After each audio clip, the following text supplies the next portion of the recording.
শেখ হাসিনা প্রধানমন্ত্রীর পদ থেকে পদত্যাগ করে ভারতে পালিয়ে যাওয়ার পর বাংলাদেশের রাজনৈতিক ও কূটনৈতিক পটভূমিতে একটি উল্লেখযোগ্য পরিবর্তন এসেছে, যা হাসিনার মেয়াদের মতো ভারতের সাথে ঘনিষ্ঠ সম্পর্কে আর আবদ্ধ নয়। ভারতের আগ্রাসন থেকে বেরিয়ে বাংলাদেশ এখন তার স্বাধীনতা নিশ্চিত করতে চাইছে এবং তার নিজস্ব জাতীয় স্বার্থ প্রতিফলিত করে এমন একটি পররাষ্ট্রনীতি তৈরি করতে চাইছে।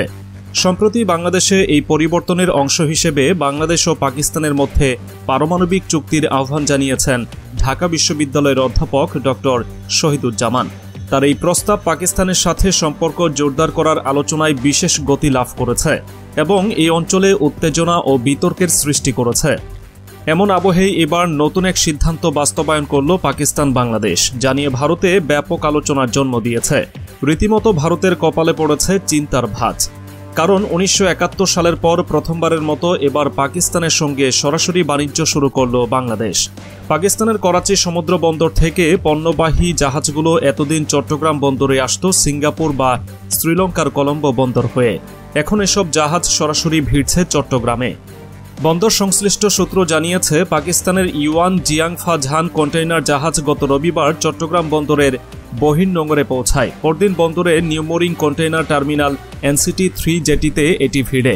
কন্টেইনার নামানো শেষে মঙ্গলবার জাহাজটি চট্টগ্রাম বন্দর ছেড়ে যায়।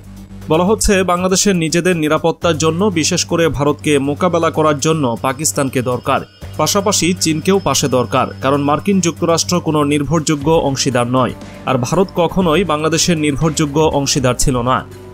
গত 5 আগস্ট গণ আন্দোলনের মুখে আওয়ামী লীগ সরকারের পতনের পর পাকিস্তান থেকে পণ্য আমদানিতে কড়াকড়ি শিথিল করে জাতীয় রাজস্ব বোর্ড। পাকিস্তান ভ্রমণে বাংলাদেশিদের জন্য ফ্রি ভিসার ঘোষণাও দেয় পাকিস্তান সরকার। এমনকি চলছে ঢাকা ইসলামাবাদ সরাসরি ফ্লাইট পরিচালনার আলাপও। এমন সব আলোচনার মধ্যে গত রবিবার পাকিস্তান থেকে সরাসরি কোনো কন্টেইনারবাহী জাহাজ প্রথম চট্টগ্রাম সমুদ্র বন্দরে নোঙর ফেলে। জানা গেছে, জাহাজটি দেশীয় shipping agent Regency Lines Limited. প্রতিষ্ঠানটি আওয়ামী লীগের সাবেক পরিবেশ মন্ত্রী সাবের হোসেন চৌধুরীর মালিকানাধীন কর্ণফুলী গ্রুপের। গ্রুপটির নির্বাহী পরিচালক আনিস উদ্দৌলার সঙ্গে এ বিষয়ে যোগাযোগ করার চেষ্টা করা হলে তার সাড়া মেলেনি। বন্দর সূত্রে জানা গেছে, জাহাজটিতে 370 একক অর্থাৎ প্রতিটি 20 ফুট দৈর্ঘ্যের আমদানি পণ্য ভর্তি কন্টেইনার ছিল। তবে সব কন্টেইনার করাচি থেকে এসেছে কিনা তা নিশ্চিত নয়। করাচি চট্টগ্রাম নৌপথ দক্ষিণ এশিয়া অঞ্চলের সমন্বিত ও বাণিজ্য নেটওয়ার্ক বৃদ্ধির ক্ষেত্রে একটি বড় পদক্ষেপ বলে সম্প্রতি মন্তব্য করেছেন ঢাকায় নিযুক্ত পাকিস্তানের হাইকমিশনার সৈয়দ আহমেদ মারুফ। একই সঙ্গে এটি দুদেশের বাণিজ্য এবং ব্যবসায়িক সম্পর্ক বৃদ্ধি করবে বলেও আশাবাদ ব্যক্ত করেন তিনি। সৈয়দ আহমেদ মারুফ বলেন, এই উদ্যোগ কেবল বিদ্যমান বাণিজ্য প্রবাহকে ত্বরান্বিত করবে না, বরং ছোট ব্যবসায়ী থেকে শুরু করে বড় রপ্তানিকারকদের ব্যবসার নতুন সুযোগ সৃষ্টি করবে। প্রতি মাসে একবার করাচি থেকে চট্টগ্রামের উদ্দেশ্যে পণ্যবাহী জাহাজ ছেড়ে যাবে বলে জানিয়েছে রিজেন্সি লাইন্স লিমিটেড। তারা জানিয়েছে, করাচি থেকে চট্টগ্রাম বন্দরে পৌঁছতে একটি জাহাজের 8 দিনের বেশি সময় লাগছে। আগে করাচি থেকে ট্রানজিট বন্দর হয়ে চট্টগ্রাম পৌঁছতে লাগত কমপক্ষে 12 দিন। বাংলাদেশ যেসব দেশ থেকে পণ্য আমদানি করে তাদের মধ্যে শীর্ষে আছে চীন, এরপর ভারত। যদিও পাকিস্তানের শীর্ষ 10টি রপ্তানি দেশের তালিকায় বাংলাদেশ নেই। বাণিজ্য বিষয়ক তথ্য নিয়ে কাজ করা ট্রেড ইকোনমিক্সের সর্বশেষ তথ্য বলছে, 2023 সালে $690 মিলিয়ন মূল্যের পণ্য পাকিস্তান থেকে দেশে আমদানি হয়েছে। এর আগের বছর $839 মিলিয়ন পণ্য আমদানি হয়। 2021 সালে এর পরিমাণ ছিল $813 মিলিয়ন। বিগত 17 বছরের মধ্যে পাকিস্তান থেকে সবচেয়ে বেশি পণ্য আমদানি হয় 2022 সালে। গত বছর পাকিস্তান থেকে আমদানি করা পণ্যের মধ্যে শীর্ষে ছিল তুলা। $484 মিলিয়ন মূল্যে তুলা সেবার দেশে আসে। এছাড়া আসে লবণ, সালফার, পাথর, সিমেন্টের কাঁচামাল, তেলবীজ, ফল ও বিভিন্ন খাদ্যশস্য। পাকিস্তান থেকে আমদানি করা পণ্যের তালিকায় আরও আছে কাপড়, বিভিন্ন রাসায়নিক পদার্থ, খনিজ ও ধাতব উপাদান, বৈদ্যুতিক সামগ্রী ও যন্ত্রপাতি। অন্যদিকে বাংলাদেশ থেকে পাট ও পাটজাত পণ্য, hydrogen peroxide, synthetic fibre, textile সামগ্রী ও চিকিৎসা সামগ্রী পাকিস্তানে রপ্তানি হচ্ছে।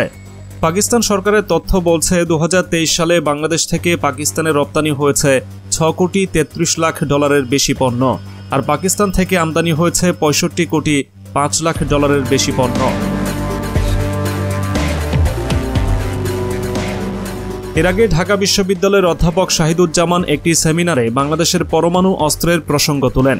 একই সঙ্গে বাংলাদেশের কাছে ভারত একটি বড় বিপদ বলেও দাবি করেন তিনি। অধ্যাপকের কথাই আমাদের পাকিস্তানের সঙ্গে পরমাণু সন্ধি করতে হবে। পাকিস্তানই বাংলাদেশের সবচেয়ে বিশ্বস্ত ও ভরসাযোগ্য সুরক্ষা। এটাই ভারত আমাদের বিশ্বাস করাতে চায় না। পাকিস্তানের সঙ্গে পরমাণু সন্ধি করা উচিত। ভারতের বিরুদ্ধে কথা বলতে গিয়ে শাহিদুজ্জামান বলেন, ভারতের ধারণা বদলানোর জন্য সঠিক জবাব হবে আমাদের পরমাণু শক্তিধর হতে হবে। বাংলাদেশকে পরমাণু শক্তিধর গড়ে তোলা হোক। পরমাণু শক্তিধর হওয়া মানে আমি বলতে চাইছি আমাদের প্রাক্তন প্রতিদ্বন্দ্বী রাষ্ট্র পাকিস্তানের সঙ্গে পরমাণু সন্ধি করা উচিত। কারণ পাকিস্তান বরাবর বাংলাদেশের সবচেয়ে ভরসাযোগ্য সুরক্ষা সহযোগী। বাংলাদেশের উচিত পাকিস্তানের সঙ্গে সম্পর্ক মজবুত করে বন্ধুত্ব করা। তিনি বলেন, পাকিস্তানিরা চায় না আমরা ভারতের সঙ্গে থাকি। ওরা আমাদের ভারতের হাত থেকে রক্ষা করার জন্য সবকিছু করতে পারে। অধ্যাপক শাহিদুজ্জামানকে পরমাণু ক্ষেপণাস্ত্র অর্জন এবং ভারতীয় সীমান্তে মোতায়েন করার কথা বলেছেন। তিনি বলেন, উত্তরবঙ্গ ও পার্বত্য চট্টগ্রামে পাকিস্তানের ঘৌরি স্বল্প পাল্লার ক্ষেপণাস্ত্র মোতায়েন ভারতের উপর প্রতিবন্ধক প্রভাব ফেলবে।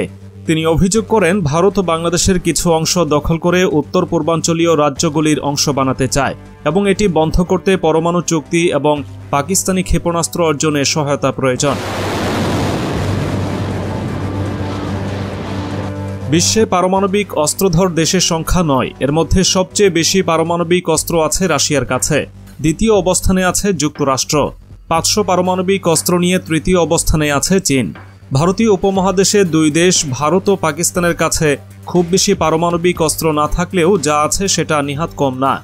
পারমাণবিক অস্ত্রের বিষয়াদি নিয়ে কাজ করা Swedish think tank Stockholm international piece research institute SIPRI এক প্রতিবেদনে জানিয়েছে, বিশ্বজুড়ে পারমাণবিক শক্তিধর দেশগুলো তাদের অস্ত্র ভাণ্ডার আরও উন্নত করার লক্ষ্যে কাজ করে যাচ্ছে।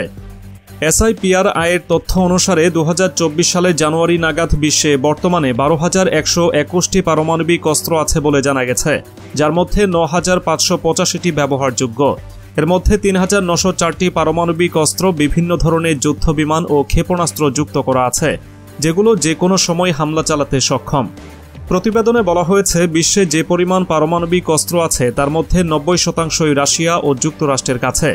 রাশিয়ার কাছে আছে 4,380টি অস্ত্র এবং যুক্তরাষ্ট্রের আছে 3,708টি অস্ত্র। অনুমান করা যায় ব্রিটেনের কাছে আছে 225টি পারমাণবিক অস্ত্র ও ফ্রান্সের কাছে 290টি অস্ত্র। ভারতীয় উপমহাদেশে পারমাণবিক অস্ত্রের মজুদ আছে দুটি দেশের কাছে। দেশগুলো হলো ভারত ও পাকিস্তান। পাকিস্তানের কাছে পারমাণবিক অস্ত্র আছে 170টি, বিপরীতে ভারতের কাছে আছে 172টি।